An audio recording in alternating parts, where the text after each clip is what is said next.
नमस्कार दोस्तों, मेरा नाम अभिषेक है। आप देख रहे हैं आपका अपना चैनल प्रो सेटलमेंट टीवी। अगर अभी तक आपने चैनल को सब्सक्राइब नहीं किया तो नीचे आपको सब्सक्राइब बटन दिखाई दे रहा होगा, उसको प्रेस कर लीजिएगा। उसके बगल में एक बेल आइकन भी होता है, उसको भी प्रेस कीजिएगा, जिससे कि मैं कोई भी वीडियो डालूँ सबसे पहले नोटिफिकेशन आपके पास पहुँच जाए। दोस्तों, आज की इस वीडियो में मैं आपको बताने वाला हूँ बहुत ही ज़रूरी बात फर्जी लोन एप्लीकेशन के संबंध में, उनके हैरेसमेंट के संबंध में। तो दोस्तों, अगर आपने भी किसी फ्रॉड लोन एप्लीकेशन से लोन लिया है जो कि 7 डेज़ का लोन प्रोवाइड कराते हैं, जिनका लोन सिविल में शो नहीं होता है, जिनकी कोई एनबीएफसी या बैंक नहीं होती है, तो ऐसी किसी भी एप्लीकेशन से अगर आपने लोन लिया है तो ये वीडियो आपके लिए बहुत ही इंपॉर्टेंट है। इस वीडियो को आप बिल्कुल एंड तक वॉच करते रहिएगा। और अगर आप सोच रहे हैं कि फ़र्जी लोन एप्लीकेशन का लोन चुकाने के बाद मैं बिल्कुल सारी प्रॉब्लम से बाहर निकल आऊँगा, तो ये जो मिथ है आपका, इसको आज मैं ब्रेक कर दूँगा इसी वीडियो में। और फ़र्जी लोन एप्लीकेशन का लोन चुकाने के बाद होने वाली परेशानी के बारे में आप इस वीडियो में जानिएगा ज़रूर। तो दोस्तों, सबसे पहले आपको बता दूं कि जितनी भी फ़र्जी लोन एप्लीकेशन होती हैं, इनका लोन सिविल में शो नहीं होता है, इनकी कोई एनबीएफसी बैंक नहीं होती है, ना ही ये आपका सिविल ख़राब कर सकते हैं, ना ही ये आपके ऊपर कोई लीगल एक्शन वगैरह ले सकते हैं। हाँ, ये इतना ज़रूर कर सकते हैं कि ये आपको हैरेसमेंट कर सकते हैं आपकी कॉन्टैक्ट लिस्ट के नाम पर। मतलब ये अपने पास आपकी कॉन्टैक्ट लिस्ट सेव कर लेते हैं और बाद में उसी कॉन्टैक्ट लिस्ट के दम पर ये आपसे रिकवरी प्रोसेस स्टार्ट करते हैं। आपको पता ही होगा कि अगर ये आपको 3,000 का लोन प्रोवाइड कराएंगे तो आपके बैंक अकाउंट में मुश्किल से 1,800 रुपये के आसपास आएंगे। बाकी ये 1,200 रुपये प्रोसेसिंग फ़ी, फाइल चार्ज और पता नहीं कौन कौन से चार्ज के नाम पर काट लेते हैं। अगर ये आपको बड़ा लोन प्रोवाइड कराएंगे, मान लीजिए 10,000 का लोन प्रोवाइड कराएंगे, तो आपके बैंक अकाउंट में बहुत मुश्किल से 4,000 रुपये के आसपास, 6,000 रुपये के आसपास आएंगे या 5,000 रुपये के आसपास आएंगे। लगभग 50% जो है इनका फाइल चार्ज, प्रोसेसिंग फी वगैरह रहती है। ठीक है, तो जब वो आपके बैंक अकाउंट में 5 या 6,000 रुपये आ जाएंगे 10,000 के लोन में, तो ये क्या करेंगे, छठे दिन से परेशान करने स्टार्ट कर देंगे और जो 10,000 का लोन अमाउंट होगा उसके ऊपर इंटरेस्ट लगा के आपसे वसूलेंगे। मतलब 10,400, 10,500 या 11,000 रुपये।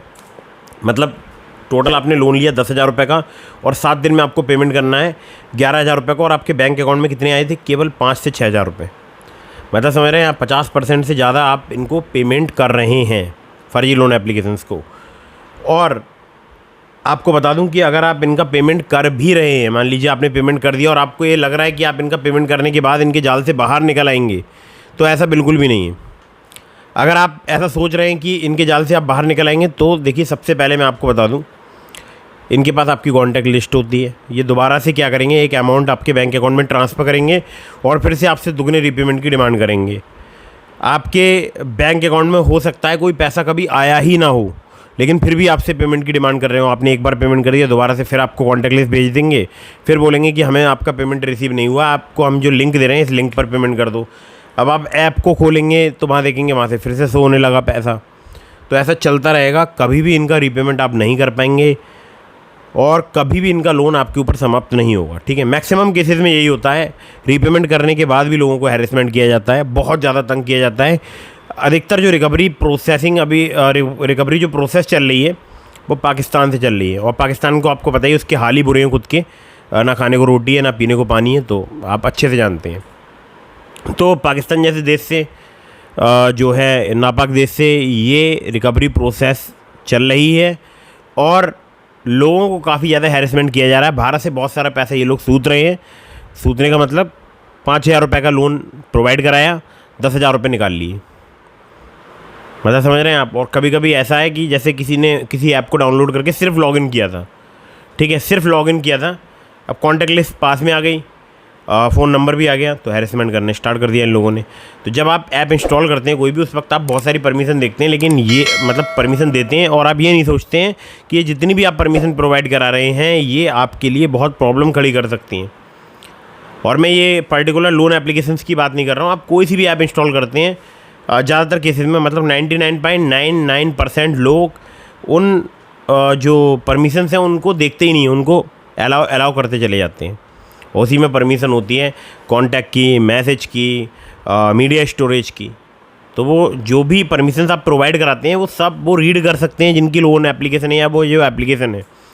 तो ये क्या करते हैं, कॉन्टैक्ट लिस्ट अपने पास कहीं सेव करके रख लेते हैं, फिर हैरेसमेंट करते हैं, परेशान करते हैं। अब इनसे बचने का हाँ, हैरेसमेंट में क्या करते हैं ये भी बता दूं आपको। ये बोलेंगे कि हम आपका गंदा फ़ोटो बनाकर आपकी कॉन्टैक्ट लिस्ट में वायरल कर देंगे। मतलब न्यूड या ख़राब फ़ोटो, गंदा पिक बनाकर हम आपकी कॉन्टैक्ट लिस्ट में वायरल कर देंगे, तो पेमेंट कर दो। मैं आपको ये नंबर दे रहा हूँ, ये लिंक दे रहा हूँ, इस लिंक पर पेमेंट कर दो। आप डर के इनका पेमेंट कर दोगे, ये बोलेंगे फिर से 1-2 दिन बाद कि नहीं हमें पास कोई पेमेंट नहीं आया है और हम आपको एक और लिंक दे रहे हैं, आप इस लिंक पर पेमेंट कर दो। आपका घर, मकान, दुकान, जायदाद, संपत्ति सब बिक जाएगी, गाड़ी, कार, मोटरसाइकिल सब कुछ बिक जाएगा, लेकिन इनका लोन कभी नहीं चुकेगा, कभी भी नहीं चुका पाएंगे आप। तो ये वीडियो अगर आप देख रहे हैं और आपने भी किसी 7 डेज़ वाले लोन एप्लीकेशन से लोन लिया है तो बहुत सतर्क हो जाइए, बहुत सावधान हो जाइए। आपको इनका किसी का भी पेमेंट नहीं करना है।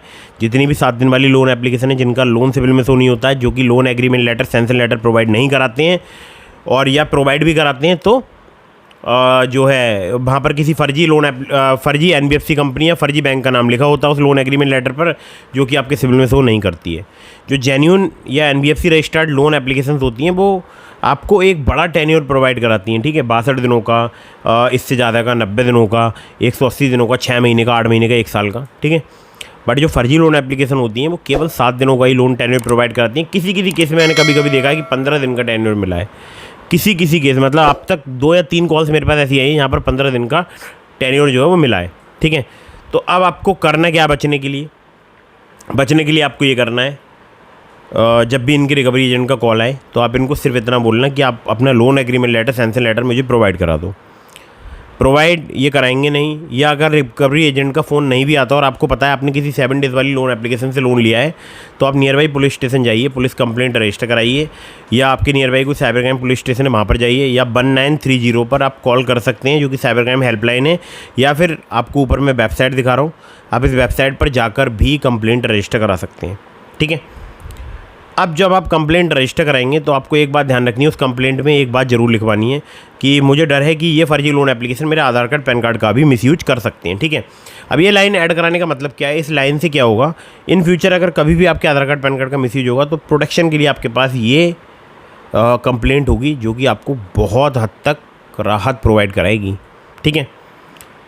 कोई भी अगर आपके आधार कार्ड, पैन कार्ड का किसी भी तरीके से गलत यूज़ हो सकता है, ठीक है, बहुत सारे तरीके हैं, यहाँ बोलना सही नहीं है। तो आपको बता दूं मैं, अगर आपके साथ में हैरेसमेंट हो रहा है तत्काल पुलिस कंप्लेंट रजिस्टर करिए। अगर ऑनलाइन करा रहे हैं तो उसकी एक हार्ड कॉपी निकलवा कर उसको सिग्नेचर करके, मतलब खुद के सिग्नेचर करके, और जो भी इन्वेस्टिगेशन ऑफिसर अपॉइंट हुए हैं उस कंप्लेंट में उनको जाकर रिसीव करा दीजिए, क्योंकि जो आप ऑनलाइन रजिस्टर कराएंगे वो भी आपके नियर बाई पुलिस स्टेशन तक फॉरवर्ड कर दी जाती है। 1930 साइबर क्राइम हेल्पलाइन है, आप चाहो तो उस पर कॉल कर सकते हैं, ठीक है। तो कंप्लेंट कुल मिला के आपको रजिस्टर जरूर करानी है, और आधार कार्ड, पैन कार्ड के मिसयूज का भी भय रहता है तो आपको कंप्लेंट जरूर रजिस्टर करानी चाहिए। किसी भी फर्जी लोन एप्लीकेशन का धोखे से भी लोन मत चुकाइएगा, ठीक है। जितने जेन्युइन ट्रस्टेड NBFC या बैंक रजिस्टर्ड एप्लीकेशन हो उनका लोन समय पर चुकाइएगा, ये बात ध्यान रखिएगा। अगर आपने किसी जेन्युइन ट्रस्टेड NBFC या बैंक रजिस्टर्ड लोन एप्लीकेशन से लोन लिया है, जिन्होंने आपको अच्छे टेन्योर का लोन प्रोवाइड कराया, मतलब एक हाँ, कुछ एप्लीकेशन ऐसे हैं जो कि 31 दिन का भी लोन प्रोवाइड कराते हैं, 1 महीने का कैप होता है सिविल में, तो 31 दिन, 62 दिन या 6 महीने, 8 महीने, 1 साल का जिन्होंने लोन प्रोवाइड कराया है, जिन्होंने जो है आपके सिविल स्कोर में लोन उनका शो होता है, तो आप उनका लोन समय पर चुकाइएगा, ध्यान रखिएगा, ठीक है। तो आपको क्या ध्यान रखना है कि आपको किसी फर्जी लोन एप्लीकेशन का लोन नहीं चुकाना है, NBFC या बैंक के लोन एप्लीकेशन का आपको लोन समय पर चुकाना है। चलिए, तो ये बात हो गई। और इसके बाद आपको क्या करना है, जब आप ये कंप्लेंट रजिस्टर कराएंगे, कंप्लेंट का एक फ़ोटो लीजिएगा, फ़ोटो लेकर उसको व्हाट्सएप स्टेटस पर लगाइए। व्हाट्सएप के थ्रू जितने भी आपके कांटेक्ट में लोग हैं सबके पास वो फ़ोटो सेंड कर दीजिए, ठीक है। वो फ़ोटो सेंड करने के बाद उनको बता दीजिए कि भाई मेरा फ़ोन हो चुका है हैक, अगर आपके पास मुझसे संबंधित कोई भी कॉल, मैसेज, वीडियो, ऑडियो आता है उस नंबर को ब्लॉक कीजिए। मेरे से संबंधित अगर कोई भी जानकारी चाहता है तो उसको कोई जानकारी बताने की ज़रूरत नहीं है, सिंपली आपको नंबर ब्लॉक करना है और मेरे बारे में कोई भी जानकारी नहीं देनी है, बोल देना है कि आप मुझे नहीं जानते हैं, ठीक है। ये क्या कि आप नंबर ब्लॉक कर दीजिएगा, सिंपल उस कंप्लेंट की फ़ोटो के साथ में ये मैसेज सबको दे दीजिएगा जितने भी आपके कॉन्टैक्ट में लोग हैं व्हाट्सएप के थ्रू। उसके बाद अपना व्हाट्सएप बंद कीजिए, नंबर स्विच ऑफ कीजिए। व्हाट्सएप बंद का मतलब अगर आपके पास कोई भी मैसेज करे तो वो डबल चेक मार्क नहीं आना चाहिए, ठीक है। तो व्हाट्सअप बंद करो, नंबर स्विच ऑफ करो 1 से 1.5 महीने के लिए। हाँ, बीच बीच में कभी सिम वगैरह डालते रहिएगा, लेकिन फ़ोन में कोई भी फर्जी लोन एप्लीकेशन नहीं होनी चाहिए, ठीक है। उनको अनइंस्टॉल कर दीजिए तुरंत वीडियो देखते ही। बीच बीच में सिम आप डालते रहिएगा, देखिएगा कि क्या नाम है, रिचार्ज वगैरह है या नहीं, रिचार्ज कराइएगा, 1-2 कॉल कीजिएगा जिससे आपका नंबर लैप्स ना हो, ठीक है। बस सिंपल आपको इतना ही करना है और किसी भी फर्जी लोन एप्लीकेशन का लोन नहीं चुकाना है। अगर आप लोन लेना चाहते हैं किसी जेन्युइन NBFC या बैंक रजिस्टर्ड लोन एप्लीकेशन से, तो मैंने आपको डिस्क्रिप्शन में लिंक दिया है ट्रू बैलेंस लोन एप्लीकेशन का और भी एप्लीकेशंस का, तो आप चाहे तो वहाँ से लोन अप्लाई कर सकते हैं। लेकिन terms and condition, loan agreement letter, sanction letter, about this आपका सेक्शन वगैरह जरूर ध्यान से पढ़िएगा।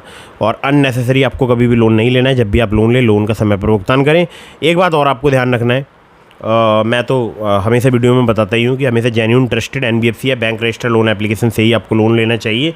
लेकिन लोन लेने से पहले उसको चुकाने के बारे में ज़रूर सोचना चाहिए, ठीक है। बाकी टर्म्स एंड कंडीशन वगैरह जरूर पढ़िएगा कहीं से भी अगर आप लोन अप्लाई कर रहे हैं, और वो एप्लीकेशन जेन्युइन एनबीएफसी या बैंक रजिस्टर्ड एप्लीकेशन होनी चाहिए, ठीक है।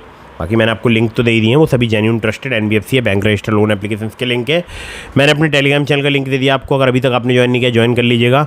आपके मन में कोई भी सवाल है, आप मुझे इंस्टाग्राम पर फॉलो करके डीएम के माध्यम से भी अपने सभी सवालों के जवाब ले सकते हैं। वीडियो को फटाफट से कर दीजिएगा लाइक, चैनल को कर दीजिएगा सब्सक्राइब। मिलता हूँ फिर किसी इंटरेस्टिंग वीडियो में, फिर किसी इंटरेस्टिंग टॉपिक के साथ। लाइक जरूर कीजिएगा, ठीक है। जय हिंद, वंदे मातरम।